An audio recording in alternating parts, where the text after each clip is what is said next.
Halo rekan traders, jumpa lagi dengan saya Tommy Yu dari JSX Pro ID. Pada kesempatan kali ini, saya akan membahas tentang satu topik yang menjadi pertanyaan banyak orang, apakah saham itu judi atau tidak. Bila Anda pertama kali datang di channel saya ucapkan selamat datang dan jangan lupa Anda untuk subscribe di channel ini saudara dan aktifkan bel di sebelah kanannya. Karena saya akan memberikan video-video yang baru setiap minggunya terkait trading, terkait investasi, terkait saham forex, dan terkait cara-cara kreatif bagaimana Anda mendapatkan penghasilan. Jangan lupa juga untuk follow Instagram kami di @jsxproid.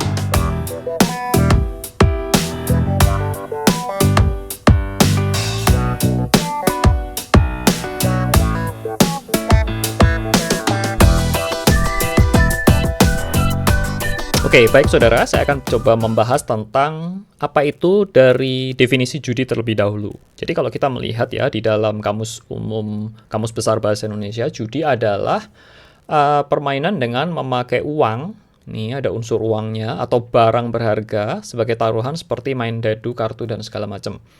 Mempertaruhkan sejumlah uang atau harta dalam permainan tebakan berdasarkan kebetulan dengan tujuan mendapatkan sejumlah uang atau harta yang lebih besar daripada uang atau harta yang semula. Ini adalah definisi judi menurut Kamus Besar Bahasa Indonesia.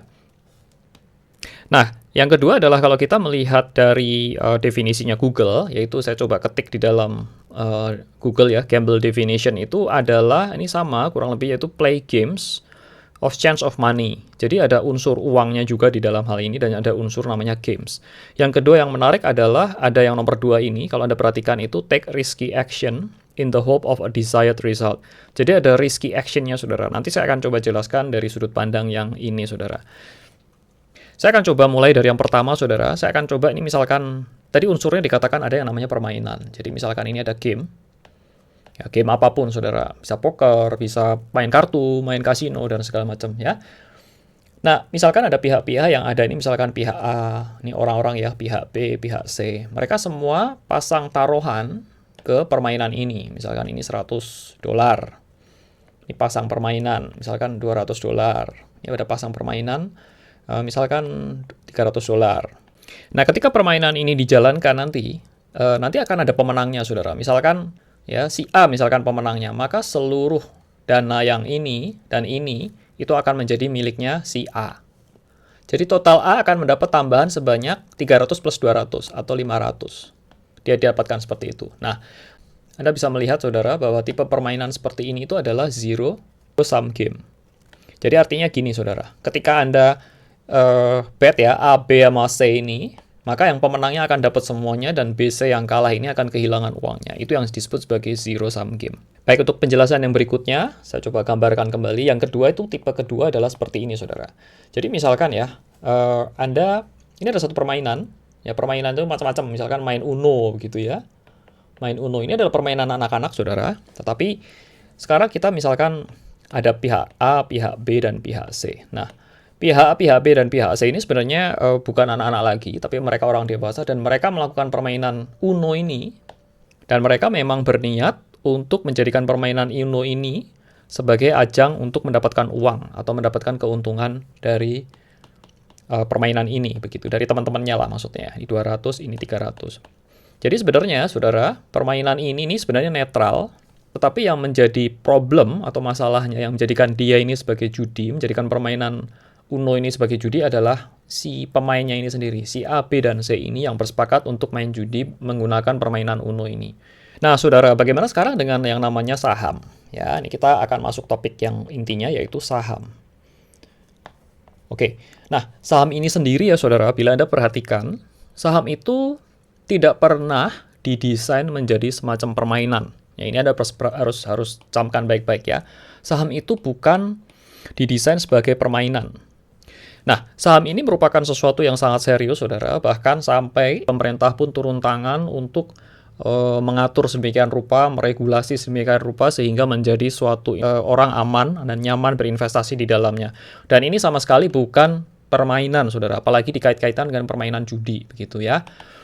Dan yang kedua adalah menurut saya, jadi tujuan yang kedua adalah menghimpun dana dari masyarakat tentunya untuk emiten itu dapat bertumbuh. Dan kemudian sebagai imbal baliknya dari emiten ini akan membagikan yang namanya dividen dan juga adalah namanya capital gain untuk investor tentunya.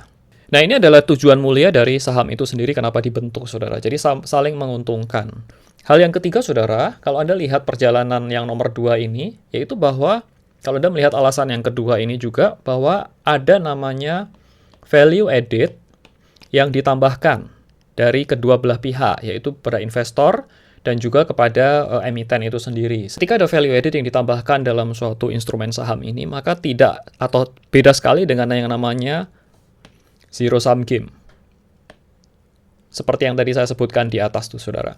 Jadi kalau zero sum game, satu untung, yang lain rugi. Demikian pula sebaliknya. Nah, di dalam value added ini sendiri, saudara, itu ketika Anda invest kepada suatu emiten, saudara, dan kemudian emitennya ini bertumbuh, dan emitennya ini membagikan dividen dan juga ada capital gain di dalamnya, maka dana Anda bertumbuh. Maka everybody happy, baik investor maupun dari emitennya sendiri akan sama-sama menikmati hasilnya, saudara. Nah, menurut saya ini adalah 3 alasan utama kenapa yang menjadikan saham itu bukan sebagai tidak sama dengan judi, saudara. Nah, sekarang kita lihat, saudara. Jadi, kenapa sampai ada orang menganggap bahwa saham itu judi?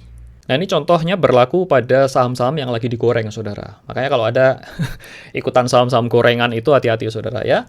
Misalkan suatu saat ini ya, harga sahamnya ini tenang-tenang gitu ya, nggak terlalu liquid. Nah, tiba-tiba ada lonjakan yang cukup drastis, saudara, karena lagi digoreng. Ini naik gitu ya. Nah, ini kan orang-orang lihat nih, ya, para traders retail. Nah, ini pada saat ini ya, ini saya akan kasih tahu ini big fund ya. Big fund yang ya kita sebut Mr. B lah gitu ya. Nah, ini masuk di sini. Nah, kemudian pada saat harganya naik, retail akan ikut-ikutan masuk. Ya, misalkan ini retail masuk. Kemudian harganya naik lagi ya.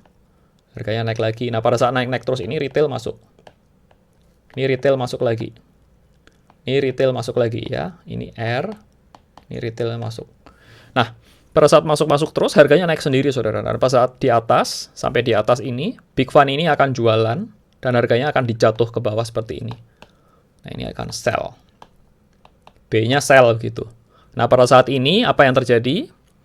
Si big fund ini akan dapat keuntungan gede, yang retail ini akan loss besar sekali. Nah, ini adalah contoh dari kenapa saham itu bisa dibuat juga sebagai judi. Itu bukan dari instrumen sahamnya, lebih kepada pemain retailnya menjadikan saham ini sebagai ajang perjudian. Bagaimana kita dapat menghindari jebakan ini, saudara, bahwa kita dapat menjadi investor yang tidak mengalami atau tidak masuk ke dalam perjudian. Yang pertama adalah jadilah seorang investor yang cerdas.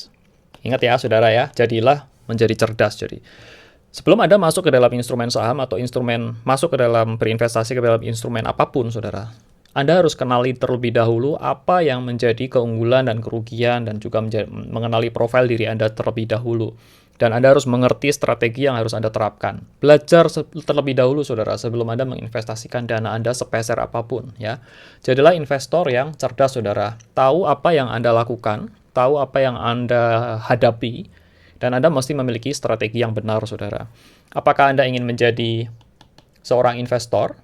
Apakah Anda ingin menjadi seorang traders? Itu pilihan ada di tangan saudara. Ya, tetapi tetap Anda harus memiliki yang namanya strategi yang tepat untuk menjalani keduanya ini, saudara. Dan saya menyarankan saudara bahwa yang menjadikan saham itu sebagai ajang perjudian atau tidak, itu adalah diri kita sendiri. Kalau Anda masuk ke dalam bursa saham dengan ikut-ikutan orang, Anda masuk dengan saham dengan ikut saham-saham gorengan, dan Anda tidak tahu apa yang Anda lakukan, ya mohon maaf saudara, Anda sama dengan ini. Ya, Anda sedang melakukan perjudian legal, saudara. Anyway, saya tidak ingin menghakimi siapapun, tetapi mari kita refleksi diri kita sendiri. Dan bila kita memang belum memiliki strategi yang tepat, mari kita perbaiki dan kita terus belajar tuh, saudara, agar kita menjadi investor yang cerdas. Murni ini adalah pendapat yang subjektif, saudara, dan juga Anda memiliki komentar lain, silahkan Anda bisa tulis komen di bawah. Terima kasih, saudara. Sampai jumpa di video berikutnya. Nah, itu tadi, saudara, adalah video ulasan singkat tentang apakah saham itu judi atau tidak, saudara. Bila Anda menyukai video saya, jangan lupa, saudara, untuk tuliskan komen, like, dan juga share kepada rekan-rekan Anda, saudara. Terima kasih sudah menonton video saya, saudara. Saya ucapkan salam sukses buat Anda dan selamat selalu.